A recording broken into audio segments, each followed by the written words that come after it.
Okay, this is why I anticipate small groups to be. I apologize for the sound, I apologize for the quality. I'll hold it back so I don't have a huge head. Still pretty big. I envision this to be either one person does it for all the small groups each week, or each small group leader has just a brief introduction to give some background. A few reasons I'll get into in my email to you, but it's kind of helped to not to have some of the obvious silly questions, kind of give the general background, and then we could just have some fruitful discussion. We would have an icebreaker first, and we would go into the video. And this would be kind of like what the video would be. First of all, to understand Genesis, it's not just one book. It's actually part of something called the Torah, which are the first 5 books of the Bible written by Moses. We know that they're written by Moses because God said they were written by Moses. It's quite literally a family history. It's never been meant to be a science book. It's never been meant to be a world history book, and you have to look at it.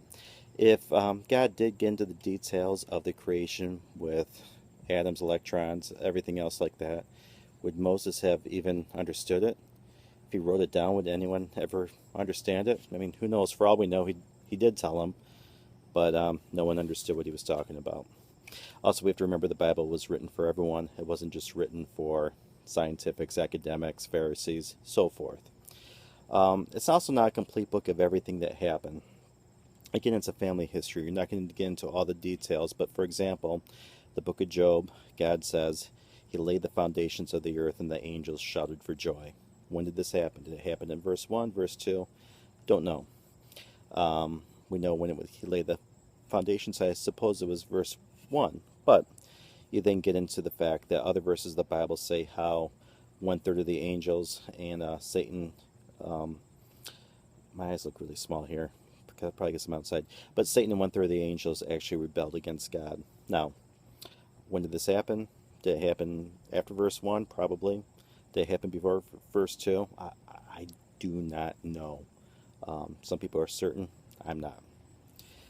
So, that being said, getting to the story of creation, there's a famous scientist named Herbert Spencer who said, "The most general forms into which the manifestation of the unknowable are redivisible are time, space, matter, force, and motion." Time, space, matter, force, and motion. If we look at the Bible, we have in the beginning, which is time, God created the heaven, which is space, and earth, which is matter, and the earth was without form and void. The darkness was upon the face of the deep, and the Spirit of God, force, moved, motion, upon the faces of the waters. Also, thoughts on Genesis 1:1, it was actually written in Hebrew. Translated, it means Et Elohim. The word Elohim is used to and referred to God many times in the Bible. When they talked about God said, "Let there be light," they just use the word Elohim. They don't use a Elohim. They also refer to the God of Abraham, the God of Moses, God of Isaac and Jacob, and so forth. But before that, quite literally, we have the two characters, Aleph and Tav. I know I'm pronouncing those wrong.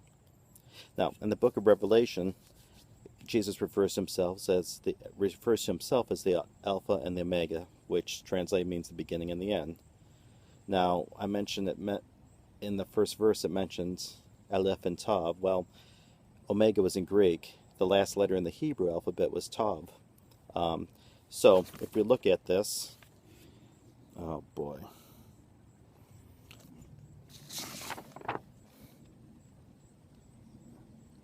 I think it says it right there. We have the two Hebrew letters, which, if you look at this translation, doesn't have a translation.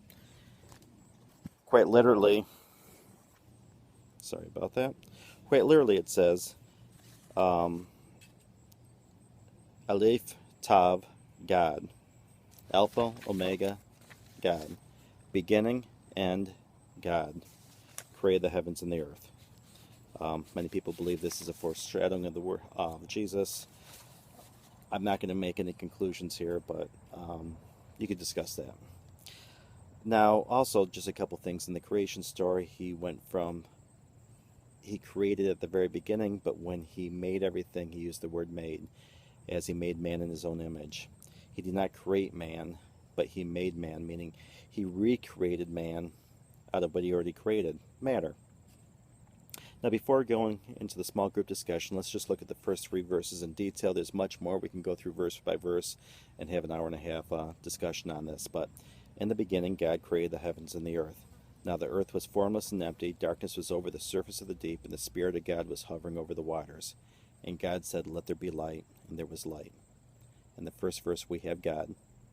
The second verse, we have the Spirit hovering over the water, which people say this is the Holy Spirit. And then we have God speak. Some people say that's Jesus, but we have God speaking. Does it remind you of any other stories in the Bible? We have the baptism of Jesus. He was in the water. God spoke. The Spirit descended. How about that? You can get into other things like the first verse of John, but there's many to discuss in your small group. We ask that you pray first and then get into the discussion questions. Thanks.